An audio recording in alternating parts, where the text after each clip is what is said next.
Hi everyone, this is a slur game. Lots of fun. Alright, here are the notes we're going to use. D and E. You can use an open D to a first finger E or any D and E you like. So here's how this is going to go.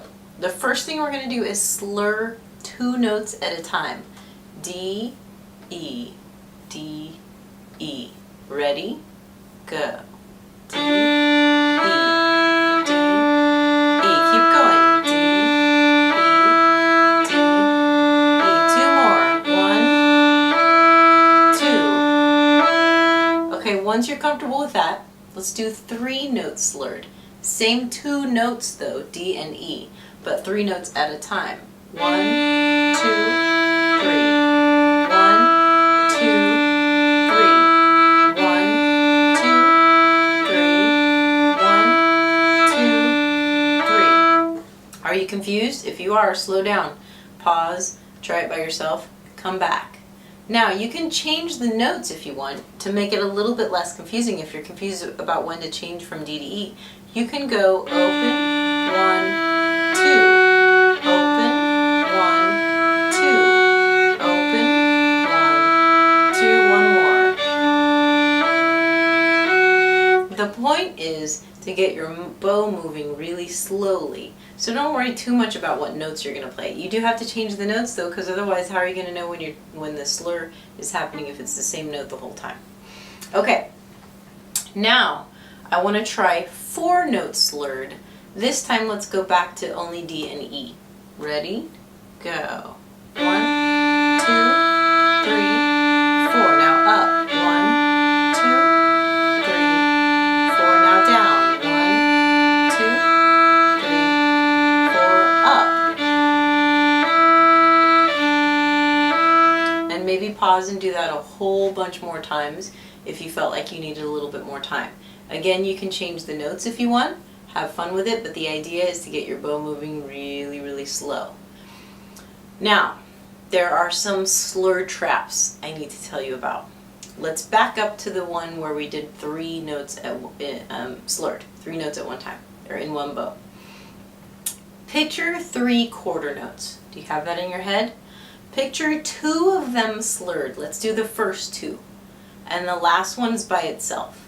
And in the next group of 3, it's exactly the same. The first 2 are slurred, and the last one is by itself. Let's say the notes are D, E, and F sharp. Okay, check this out.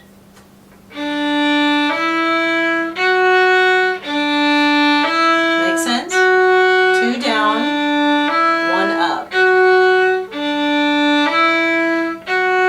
When we see that written in music, we almost always want to play. We want to change the rhythm. We want the 2 notes that are slurred to be fast. They're not. They're all even, unless it's written like that, of course. Unless it's like 2 eighth notes and a quarter note. Now do the flipped bowing. So now 1 is separate, but 2 and 3 are slurred. Does that make sense?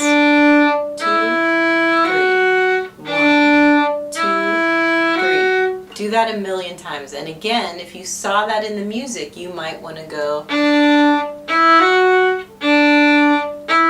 You might want to play the notes slurred faster, but they're all the same in this case. So it's a trap, you guys. If you have 3 quarter notes and 2 of them are slurred and one's by itself, you have to take the slur out to understand the rhythm and make sure you're playing it even Steven.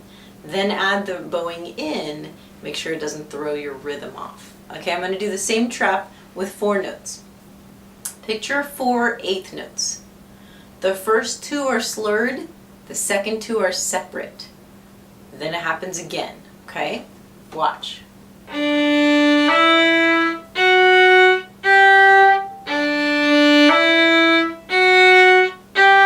So the first 2, which are open and 1, are slurred.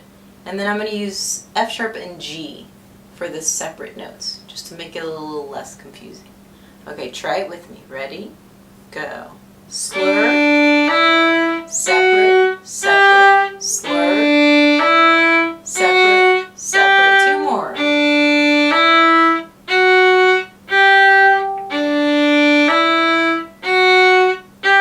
Now again, if you saw that in writing, you might go,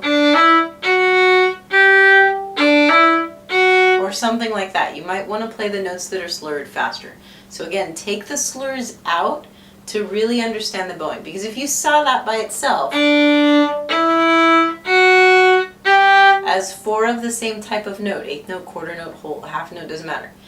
But if you saw them separated, you would probably play them correctly, rhythm-wise.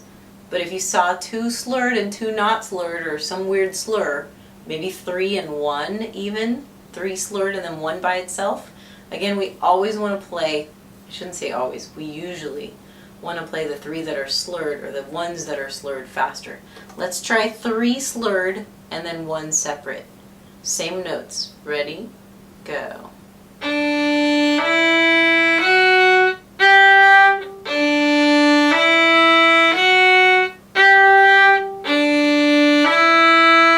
One more.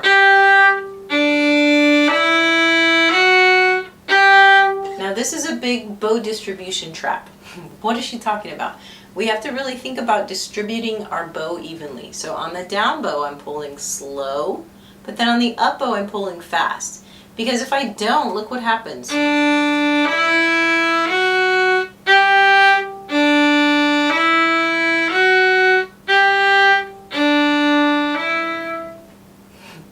I need a 40-foot bow, you guys. And if we did it the opposite, where we had 1 separate and 3 slurred, we'd have to, again, distribute our bow evenly. On the 1, we'd have to use the same amount of bow that we're using on the 3 that are slurred.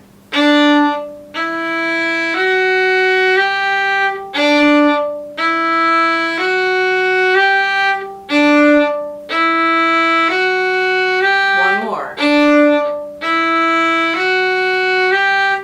So in that case, we need to pull hard on the down bow, right? If we don't, we'll go.